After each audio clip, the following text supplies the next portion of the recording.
ओम नमः शिवाय। गौरी शंकर भगवान की जय हो। प्रिय भक्तजनों, आज की इस वीडियो में हम सुनेंगे सोमवार व्रत कथा। तो प्रेम से बोलिए शंकर भगवान की जय हो।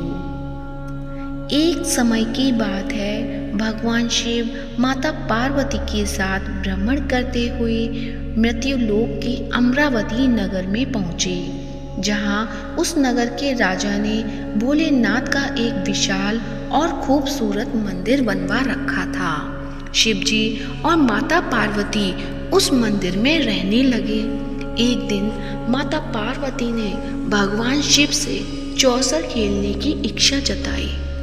तब भगवान शिव माता पार्वती के साथ चौसर खेलने बैठ गए। जैसे ही खेल प्रारंभ हुआ, वैसे ही उस मंदिर का पुजारी वहां आ गया।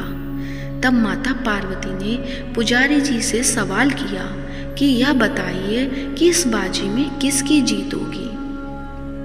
तब ब्राह्मण ने कहा कि इस खेल में महादेव जी की जीत होगी, परंतु ऐसा नहीं हुआ। जीत माता पार्वती की हुई।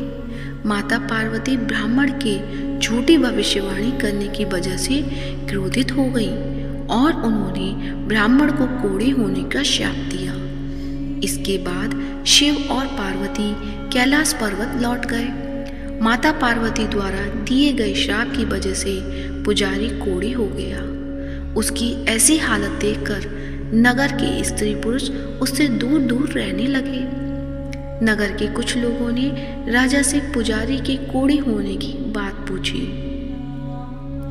जब राजा को पता चला कि पुजारी की किसी पाप के कारण ऐसी हालत हुई है, तो उन्हें पुजारी को मंदिर से निकलवा दिया। इसके बाद कोढ़ी पुजारी मंदिर के बाहर बैठकर ही भिक्षा मांगने लगा। इस तरह से कई दिन बीत गए। तब स्वर्गलोक की कुछ अप्सराएं उस मंदिर में आईं और उस पुजारी से उसके कोढ़े होने का कारण पूछा। पुजारी ने निसंकोच सारी बातें बता दी।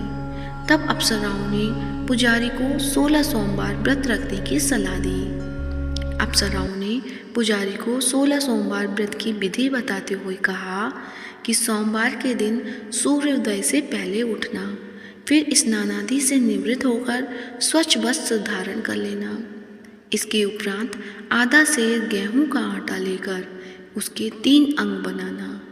फिर भगवान शिव की प्रतिमा के समक्ष घी का दीपक जलाकर गुड़, नैवेद्य, फूल, बेलपत्र, चंदन, अक्षत, जनेऊ का जोड़ा लेकर विधि विधान प्रदोष काल में भगवान शिव की पूजा करना। पूजा के बाद गेहूं के आटे से बनाए गए 3 अंगों में एक अंग भगवान शिव को अर्पित करना और एक आप ग्रहण करना।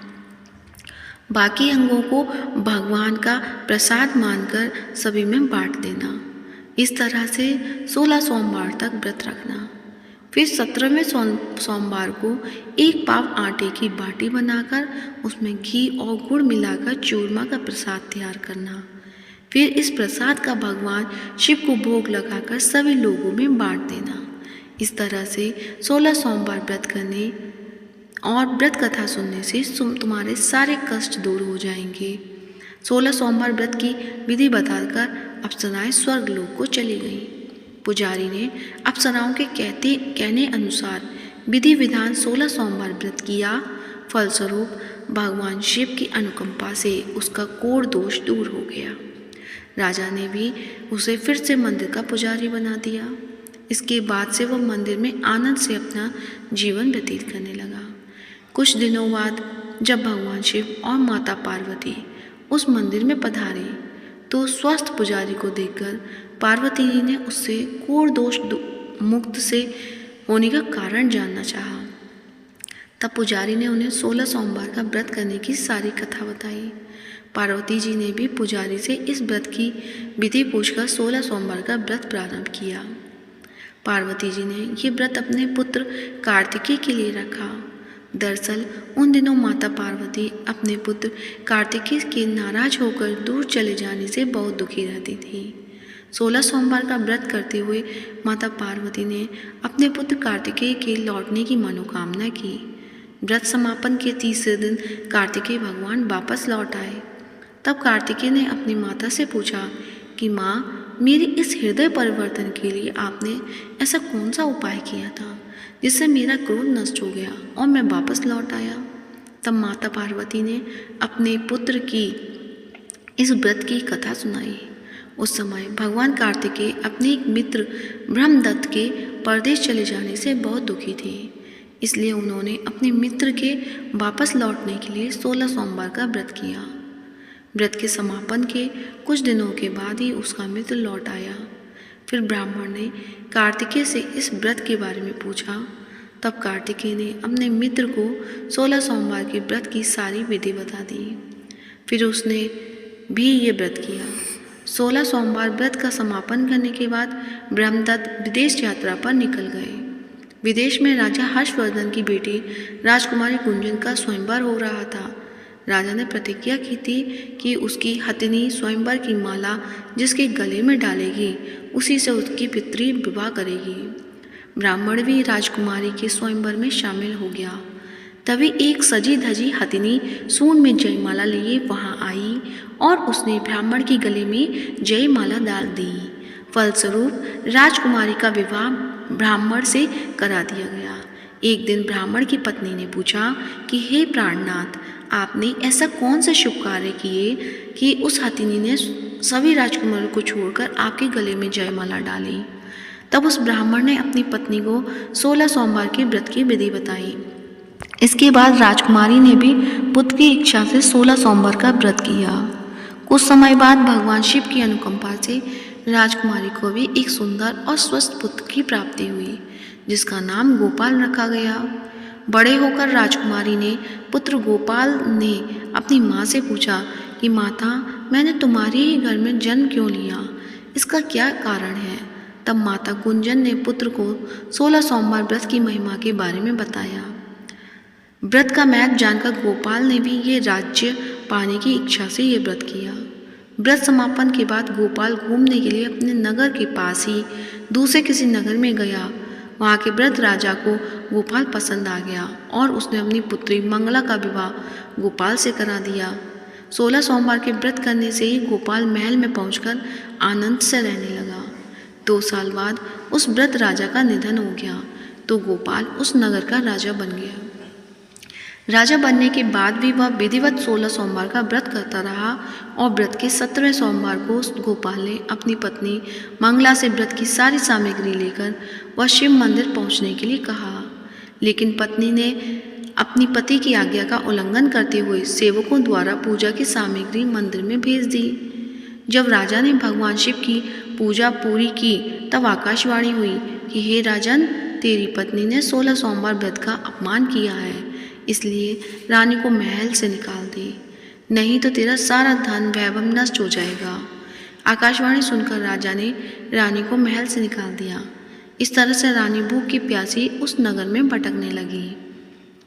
फिर रानी को उस नगर में एक बुढ़िया मिली जो सूत काटकर बाजार में बेचने जा रही थी, लेकिन उससे सूत उठ नहीं रहा था। तब बुढ़िया ने रानी से कहा, बेटी, यदि तुम ये सूत उठाकर बाजार तक पहुंचा दोगी तो मैं तुम्हें धन दूंगी। रानी ने बुढ़िया की बात को मानते हुए जैसे ही सूत की गठरी को हाथ लगाया तभी जोर की आंधी चली और गठरी खुल गई, जिससे सारा सूत आंधी में उड़ गया। तब बुढ़िया ने उसे फटकार कर भगा दिया। फिर रानी चलते चलते किसी नगर में एक तेली के घर पहुंची। तेली को रानी की हालत देखकर उस पर तरस आ गया, इसलिए उसने रानी को घर में रहने के लिए जगह दे दी। लेकिन तभी तेली के तेल से भरे मटके एक एक करके फूटने लगे। तब तेली ने रानी को मनहूस मानकर घर से भगा दिया। इसी तरह से भूख प्यास से व्याकुल रानी वहाँ से भी चल दी। इसके बाद तब एक नदी पर जल पीकर रानी ने अपनी प्यास शांत करनी चाहिए तो नदी का जल उसके छूके ही सूख गया। फिर रानी अपने भाग्य को कोसती एक जंगल में पहुंची। जंगल में एक तालाब था जिसमें निर्मल जल भरा हुआ था। निर्मल जल देखकर रानी की प्यास और तेज हो गई। रानी तालाब से जल पीने के लिए जैसे ही तालाब की सीढ़ियाँ उतरी वैसे ही उस जल में असंख्य कीड़े उत्पन्न हो गए। रानी ने अंत में दुखी होकर उस गंदे जल को पीकर ही अपनी प्यास शांत की। इसके बाद जब रानी ने एक पेड़ की छाया में बैठकर कुछ देर आराम करना चाहा तो वह पेड़ सूख गया। रानी जैसे ही दूसरे पेड़ के नीचे जाकर बैठी, वो भी सूख गया। वन और सरोवर की यह दशा देखकर उस वन के ग्वाले बहुत हैरान हुए। ग्वाले उस रानी को मंदिर में पुजारी जी के पास ले गए। रानी को देखते ही पुजारी जान गए कि अवश्य ही किसी बड़े घर की है, किसी पाप के कारण ऐसे दर दर भटक रही है। तब पुजारी ने रानी से कहा, पुत्री तुम इस मंदिर में रहो, भगवान की कृपा से कुछ ही दिनों में सब ठीक हो जाएगा। रानी उस मंदिर में रहने लगी, लेकिन रानी भोजन बनाती तो सब्जी जल जाती, आटा छूती तो उसमें कीड़े पड़ जाते, जल स्पर्श करती तो उसमें बदबू आने लगती। पुजारी भी रानी के दुर्भाग्य से चिंतित होते हुए बोले कि हे पुत्री, अवश्य ही तुझसे कोई अनुचित काम हुआ है जिसके कारण तेरी ऐसी दशा हुई है। पुजारी की बात सुनकर रानी ने सारी घटना बता दी। पुजारी ने कहा कि अब तुम चिंता नहीं करो, सच्चे मन से 16 सोमवार की व्रत करना शुरू कर दो। पुजारी की बात मानकर रानी ने ये व्रत प्रारंभ कर दिए। जब रानी ने 17वें सोमवार को विधिवत व्रत का समापन किया तो उधर उसके पति को रानी की याद आई। राजा ने तुरंत अपने सैनिकों को रानी को लाने का आदेश दिया। रानी को ढूंढते हुए सैनिक मंदिर में पहुंचे और रानी से वापस लौटने के लिए कहा। तब पुजारी ने सैनिकों से रानी के वापस जाने के लिए मना कर दिया। इसके बाद राजा स्वयं उस मंदिर में पुजारी के पास पहुंचे और रानी को महल से निकाल देने के कारण पुजारी से क्षमा मांगी। तब पुजारी ने कहा, यह सब भगवान शिव के प्रकोप के कारण हुआ है। तब पुजारी ने रानी को वापस भेज दिया। रानी महल में आ गई। रानी के स्वागत में पूरे नगर को सजाया गया और राजा ने ब्राह्मण को अन्न, वस्त्र और धन का दान दिया। इस तरह से रानी 16 सोमवार का व्रत करते हुए अपने पति के साथ महल में आनंद पूर्वक रहने लगी। भगवान शिव की अनुकंपा से उसका जीवन खुशियों से भर गया। कहते हैं, जो कोई 16 सोमवार व्रत की कथा सुनता है या सुनाता है, उसकी सभी मनोकामनाएं पूरी होती हैं। तो प्रेम से बोलिए, शंकर भगवान की जय हो, गौरी माता की जय हो। अब सुनते हैं सोमवार व्रत की दूसरी पौराणिक कथा। एक साहूकार था। वह भगवान शिव का अनन्य भक्त था। उसके पास धन दौलत किसी भी चीज़ की कमी नहीं थी। तब भी वह उदास रहा करता था, क्योंकि उसकी कोई संतान नहीं थी और संतान प्राप्ति की कामना के लिए वह रोज भगवान शिव के मंदिर में जाकर दीपक जलाता था। साहूकार के भक्ति भाव को देखकर एक दिन माता पार्वती ने भोलेनाथ से कहा कि प्रभु, यह आपका अनन्य भक्त है, इसके सभी कष्टों को अवश्य दूर करना चाहिए। शिव जी बोले कि हे देवी, इस साहूकार की कोई संतान नहीं है, यही इसके दुख का कारण है। माता पार्वती ने कहा कि हे ईश्वर, कृपा करके इसे पुत्र का वरदान दीजिए। तब भोलेनाथ ने कहा कि हे पार्वती, इस साहूकार के भाग्य में संतान का योग नहीं है। अगर इसे पुत्र प्राप्ति का वरदान मिल भी गया तो वह केवल 12 वर्ष तक जीवित रहेगा। इसके बाद भी माता पार्वती नहीं मानी और बोली, प्रभु, आपको इस साहूकार को पुत्र का वरदान देना ही होगा, वरना भक्त क्यों आपकी सेवा पूजा करेंगे। माता पार्वती के बार बार कहने से भोलेनाथ ने साहूकार को पुत्र का वरदान दिया, लेकिन यह भी कहा कि पुत्र केवल 12 वर्ष तक ही जीवित रहेगा। साहूकार ये सब बातें सुन रहा था। ये सुनने के बाद वह पहले की तरह भोलेनाथ की पूजा अर्चना करता रहा। वरदान के प्रभाव से 9वें महीने में साहूकार को पुत्र की प्राप्ति हुई। परिवार में खूब खुशियां मनाई गईं, लेकिन साहूकार पहले की तरह ही उदास रहा और पुत्र की कम आयु का जिक्र उसने किसी से भी नहीं कहा। जब पुत्र 11 वर्ष का हुआ तो एक दिन साहूकार की पत्नी ने पुत्र के विवाह के लिए कहा। तब साहूकार ने कहा कि पुत्र अभी पढ़ने के लिए काशी जी जाएगा।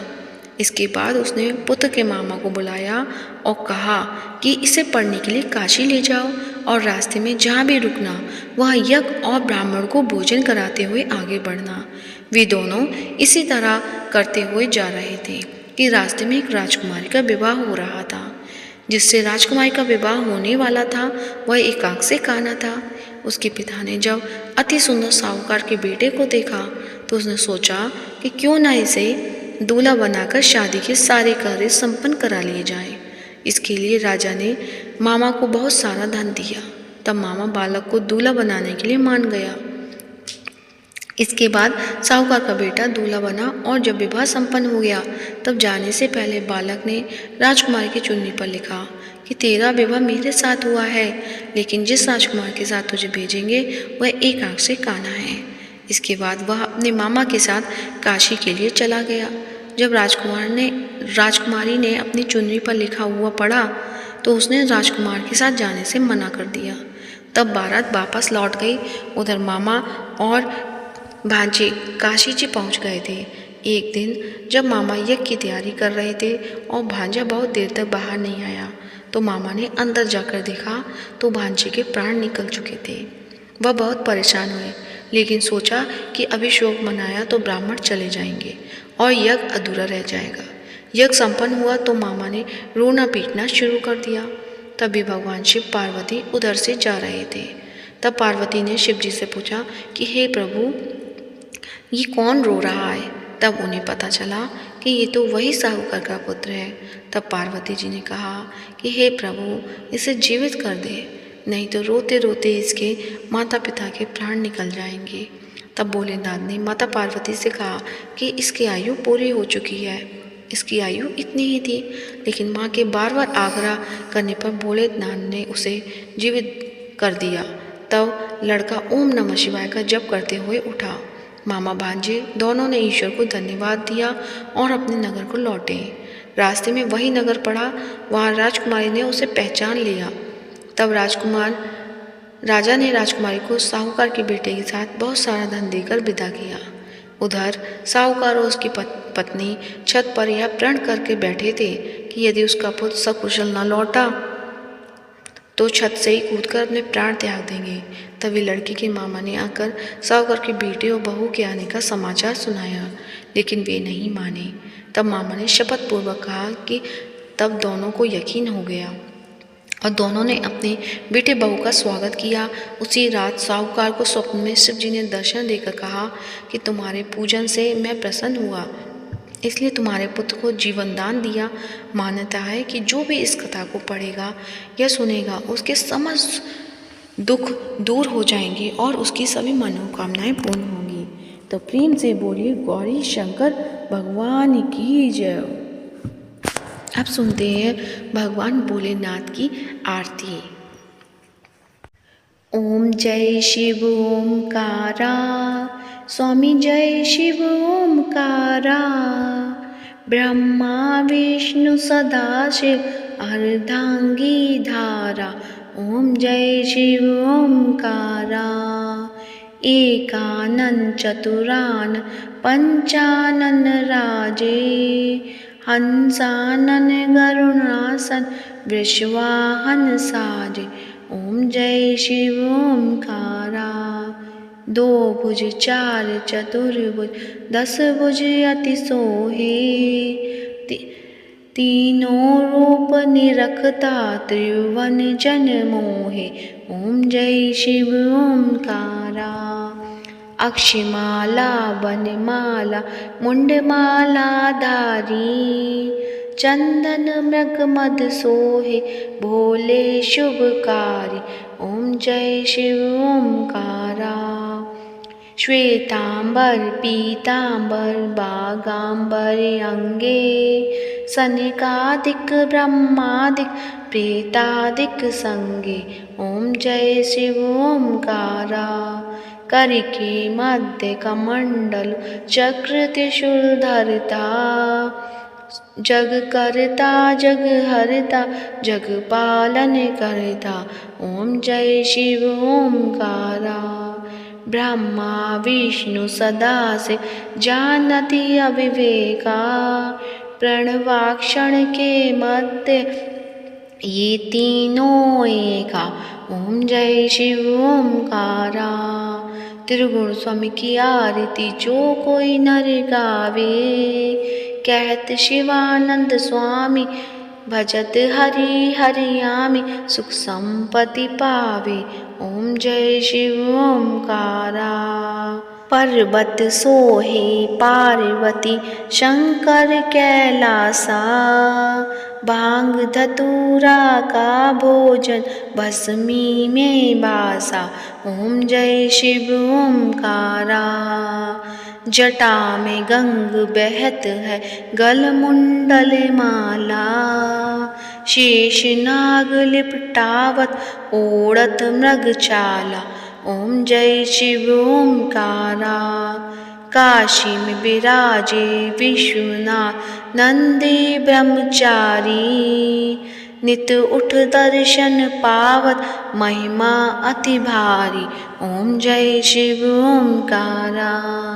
ओम जय शिव ओमकारा। स्वामी जय शिव ओमकारा। ब्रह्मा विष्णु सदा शिव अर्धांगी धार। ओम जय शिव ओमकारा।